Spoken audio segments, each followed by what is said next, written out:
Hello everyone, welcome back to my channel. तो इस part की शुरुआत में हुआई रिम से हॉस्पिटल में मिलने आता है। वो रिम से कहता है कि तुम टेंशन मत लो, हम तुम्हारे साथ है। वो लोग बातें करने लगते हैं। भाई कहता है तुम चियोंगा को झेल कैसे लेते हो, वो कितनी बचकानी हरकत करती है।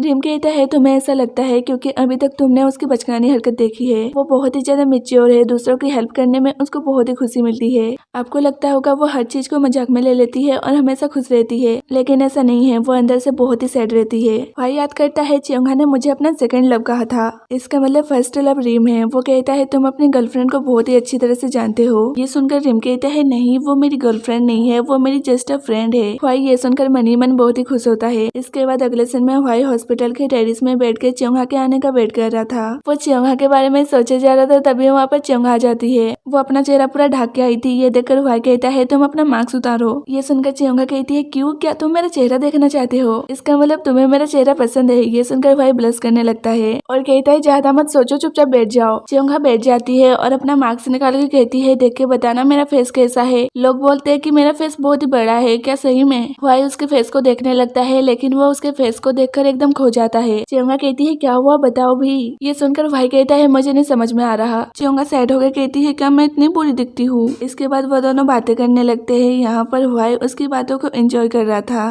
तभी चियोंगा उठ के रास्ते से 2 पत्थर साइड में करती है। ये देखकर भाई बहुत ही हैरान होता है। तभी वो देखता है एक पेशेंट आ रहा है। वो पेशेंट चियोंगा को थैंक्स कहता है। ये देखकर चियोंगा बहुत ही खुश होती है। भाई को ये बहुत ही अच्छा लगता है। इसके बाद चियोंगा फिर से आके उसके पास बैठती है और कहती है ओ हाँ, क्या तुमने वो पैसे उनको लौटा दिए? भाई कहता है नहीं, मैंने अभी नहीं लौटाए है, क्योंकि अगर उनको पता चलेगा कि तुम उनके साइड नहीं हो तो वो तुम्हें नुकसान पहुंचा सकते हैं। ये सुनकर चियोंगा कहती है यार तुम कितने अच्छे हो, मैं अपने आप को तुम्हारे प्यार में और पढ़ने से कैसे रोकूं? अब ये सुनकर भाई तो कुछ ज्यादा ही ब्लश करने लगता है। इसके बाद हम देखते हैं हॉस्पिटल में हारान जिन्बू से मिलने उसके रूम में जा रही थी, लेकिन तभी वहाँ पर सियोल आ जाती है और उसको यहाँ देखकर बहुत ही गुस्सा हो जाती है। वो गुस्से में उसके पास जाती है और कहती है तुम्हारी हिम्मत कैसे हुई यहाँ आने की? तुम्हें शर्म भी है कि नहीं? तुमने किस मुंह से यहाँ आने का सोचा? ये सुनकर हारांग उसे सॉरी कहती है, लेकिन सियोल बहुत ही ज्यादा गुस्से में थी। वो उसको वहाँ से जाने के लिए कहती है तो हारांग वहाँ से चली जाती है। इसके बाद वो अपने हॉस्पिटल रूम में आती है। उसका भाई वहाँ पर उसका वेट कर रहा था। वो उसको देखकर कहता है तुम वहाँ पर नहीं जाओगी। ये सुनकर हारांग कहती है क्या आपको पता चल गया?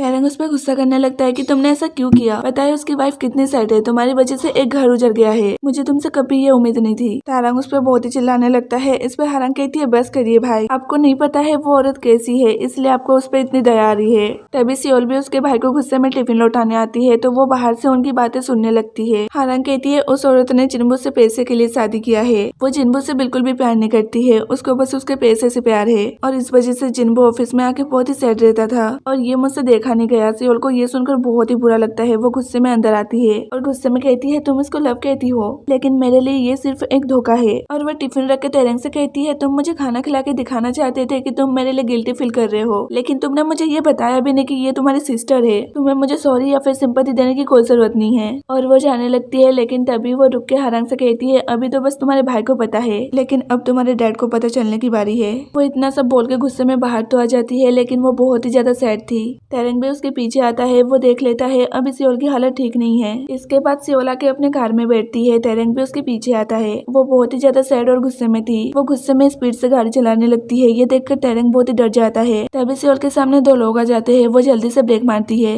ये देखकर वो जल्दी से सियोल के पास आता है और देखता है वो ठीक तो है, और वो उन दोनों के पास जाके सियोल की तरफ से माफी मांगता है। वो सियोल से कहता है तुम अभी ड्राइव करने की हालत में नहीं हो, लाओ मैं करता हूँ। सियोल उसको मना नहीं करती है। तेरेंग उससे बहुत ही माफी मांगता है और कहता है कि मैं आगे से ध्यान रखूंगा कि मेरी बहन तुम्हारे हस्बैंड के पास ना जाए। वो बहुत ही रोने लगती है और कहती है मुझे मेरे मॉम डैड की याद आ रही है, मुझे उनके पास जाना है। तेरेंग कहता है ठीक है मैं तुम्हें ले चलता हूँ। इस पे सियोला कहती है मुझे नहीं पता अभी वो कहाँ रहते हैं, लेकिन ये तेरेंग को पता है। वो उसे उसके मॉम डैड के घर लाता है। वो सियोल से कहता है आज तुम्हारा बर्थडे है ना? ये सुनकर सियोल बहुत ही हैरान होती है। वो कहता है मुझे तुम्हारी मॉम ने बताया, वो खाना जो तुमने खाया है वो भी तुम्हारे मॉम का भेजा हुआ था, वो तुम्हारा कई सालों से इंतजार कर रहे हैं, वो तुम्हें देख के खुश होंगे। सियोल ये सब सुनकर बहुत ही इमोशनल हो जाती है और वो अपने घर के अंदर आती है। उसकी मॉम उसे देखकर बहुत ही खुश और इमोशनल होती है। वो जल्दी से उसे अंदर बुलाती है। उनकी आवाज सुनकर चियोंगा के डैड बाहर आते हैं और कहते हैं कौन इतना शोर मचा रहा है। तभी वो सियोल को देखते हैं। उनको विश्वास ही नहीं हो रहा था कि सियोल आई है। वो खुशी के मारे चिल्लाने लगते हैं कि मेरी बेटी घर आई है।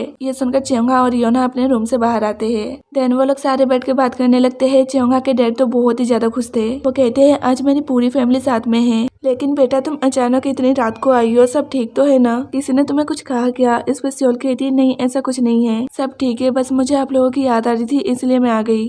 लेकिन चियोंगा को शक हो रहा था कि कुछ तो गड़बड़ है। इसके बाद अगले सीन में चियोंगा और सियोल बाहर टहलने आते हैं। वहाँ सियोल उसे सॉरी कहती है। इस पर चियोंगा कहती है मुझे पता था अब एक दिन वापस जरूर आऊगी। यहाँ पर वो दोनों फिर से पहले जैसे हो जाते हैं। अगले सीन में चियोंगा के डैड चियोंगा से कहते हैं तो तुम आगे क्या करने वाली हो? वो कहती है जब तक एग्जाम के रिजल्ट नहीं आते हैं तब तक मैं एक स्टोर में काम करूंगी। इस पर उसके डैड कहते हैं तुम कोई अच्छा सा जॉब क्यों नहीं ढूंढती? और वो उससे गुस्सा होकर अपने रूम में आ जाते हैं। लेकिन फिर उनको फील होने लगता है कि अब सब पहले जैसा हो गया है तो मुझे भी सब कुछ भुला देना चाहिए। इसके बाद अगले दिन में चियोंगा सुबह सुबह उठ के स्टोर में काम करने जा रही थी। तभी उसके डैड आते हैं और उससे बहुत ही प्यार से बात करने लगते हैं। ये देखकर तो चियोंगा बहुत ही ज्यादा हैरान होती है, लेकिन वो उतनी ही खुश होती है। इसके बाद अगले दिन में चियोंगा स्टोर में काम कर रही होती है। तभी वहाँ सियोल आती है और उसे बाहर बुला के कहती है मैं अब जा रही हूँ, मुझे बस तुमसे एक बात पूछना था, क्या रिम को फिर से उसकी जॉब नहीं मिल सकती है? इस पर चियोंगा कहती है नहीं, उसका नाम कैंसिल हो गया है, तुम्हारी मदर इन लॉ उसके साथ अच्छा नहीं कर रही है, इसलिए रिम एक प्रेस बिठाना चाहता है।